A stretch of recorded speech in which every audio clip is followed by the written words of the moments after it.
Namaste and hi friends, it's Parvati here on this beautiful Magha Purnima, full moon February 2020.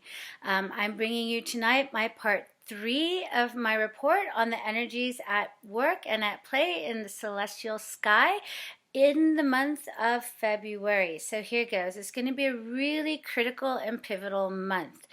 Right off the bat tonight for this full moon, we have very supportive, amazing energies. I hope everyone's out there enjoying themselves actually and taking advantage of this beautiful supportive energy. So we have Jupiter in its own sign of Sagittarius. We have Saturn in its own sign of Capricorn. We have Moon in its own sign of Cancer. We have an exalted Venus in Pisces. We have Rahu in its own nakshatra of Ardhara, in its exalted sign of Gemini, and Ketu happily moving into its own nakshatra of Mula. So the planets are all direct, they're all very strong, they're all very powerful, and they're all lending us their support. Now, what has changed as of today, and is going to continue to be at play throughout the month of February into March, is the fact that Mars has moved out of its own sign of Scorpio and into the Gandanta point, which is the beginning of Sagittarius. That's right, 0 degrees Mula Nakshatra, the point of Gandanta, or the point of the uncoming or the unfurling or the untying of karmic knots. The point of being liberated from one's karma, right? So that this point is what I would like the highlight of this video to illustrate. Those of you who have followed my channel and my videos know that I've talked at great length about this nakshatra Mula. Mula is literally the roots.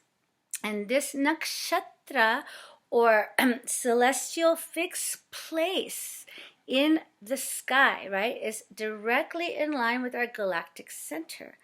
Our roots is the place where our roots connect to the source, the center of our galaxy, where we receive cosmic impulses for our evolution and growth and awareness, right? Is where we get our impulses from, our directives. It lays the imprint, the blueprint, right, of our evolution. So this place is lorded over by Ketu. Now, Ketu is known as the kind of energy. It delineates the kind of energy which comes from a deeply rooted ancestral past. The actual code of our DNA that comes from our ancestors that are passed on to us. The basis of epigenetic science. Those imprints or samskaras or karmas that come into being through us are brought through the vehicle of Ketu, right? The past. So it's already conquered territory that needs to be expressed in order to release itself from its karmic bondage. Now, Ketu is, even though a shadow planet, it is known as the liberator. Why? It has no head, so it has no desire to conquer anything.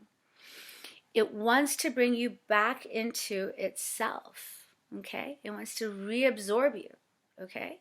It wants to show you reality. It wants to wake you up from your illusions, your delusions, your misguided beliefs, your false truths, your egoic self, all right? So now Mars has moved into that Gandanta point, the untying of the knots, which is contained within Mula Nakshatra, all right? Gandanta is a part of Mula Nakshatra itself, the beginning part of Mula. Now, over the last 5 years or so, we've had major planets transiting through this Gandanta point in Mula Nakshatra, right? We've had Saturn coming through, rearranging and dismantling and just like completely destroying our basic structure of reality, right? And so that we can build new sound, more solid, applicable structures to what's happening right now in our lives. Then we had Jupiter come through and completely destroy our sense of what we thought was our morality, our ethics, our belief systems.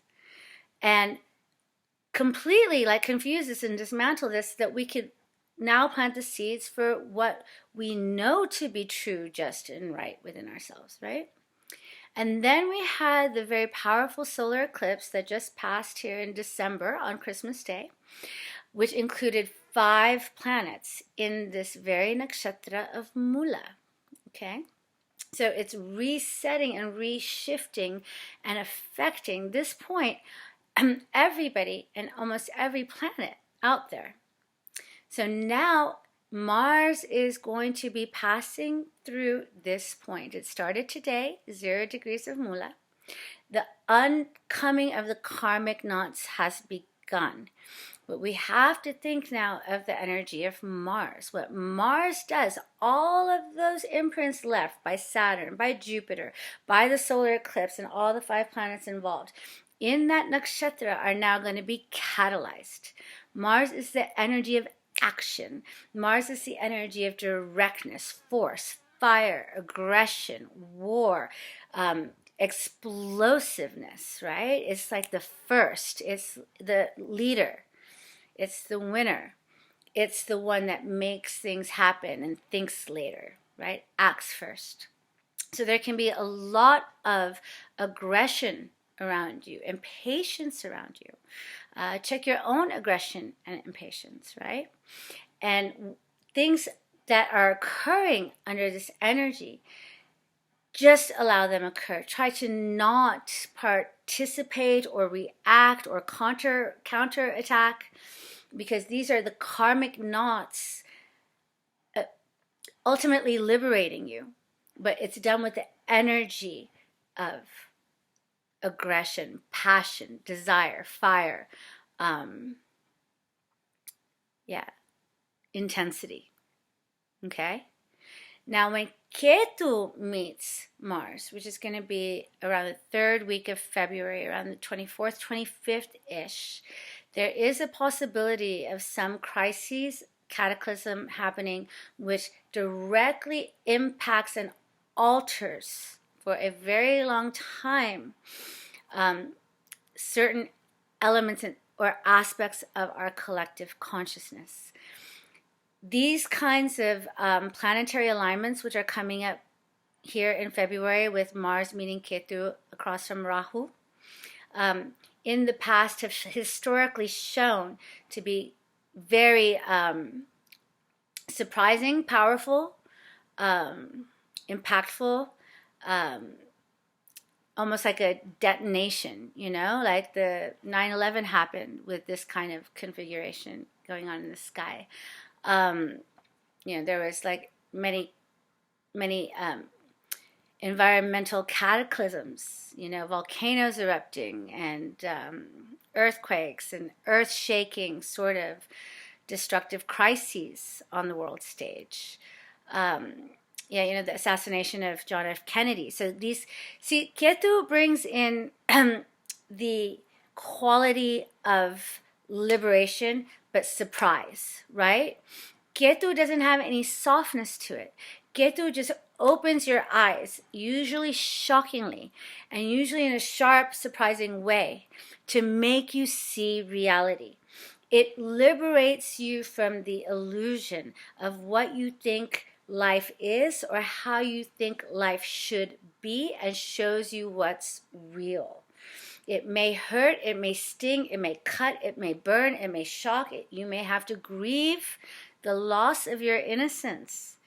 But ultimately, it's waking you up and maturing you so that you can come to terms with reality.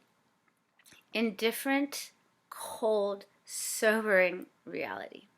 And sometimes it takes a dramatic shock, explosion, fire.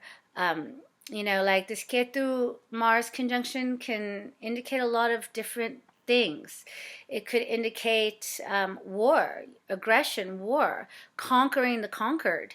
It can indicate, explosion, attacks of sorts. So just be aware of it.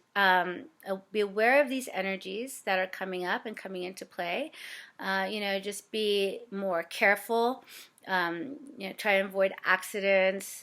Watch your own levels of aggression towards others and yourself. Take more time to slow down, deep breaths, pause, appreciate the nature, appreciate the tranquility, cultivate some tranquility, because it's going to be till the end of February into March quite intense times, especially around the dates of February 24th and 25th, where Mars and Ketu are conjunct in the sky in the nakshatra of Mula, the destroying of the karmic roots, lorded by the goddess Niriti, which completely obliterates it. Think of it like a forest fire coming through and completely disseminating everything that has to go in order for the land to become more fertile and give new life, right? And to the new energetic impulses that are waiting to sprout and take hold and be born and manifest themselves through us. So that's going to do it for my part 3. I hope that was helpful and informative. If you'd like to see how these energies and where these energies are affecting your life in your own personal birth chart, feel free to send me an email at my email below, which is visionaryvedas with an S @gmail.com. And feel free to like, subscribe, and share my channel, and share it with those who you feel will be of benefit. And please join into the discussion, commenting as to how these energies are manifesting in your life. I love to hear how these energies, these cosmic planetary energies, are playing out for you. Alrighty then. Until next time, happy full moon, Shubha Magha Purnima, and enjoy the life. Take care now, and we'll catch you next time. Bye-bye.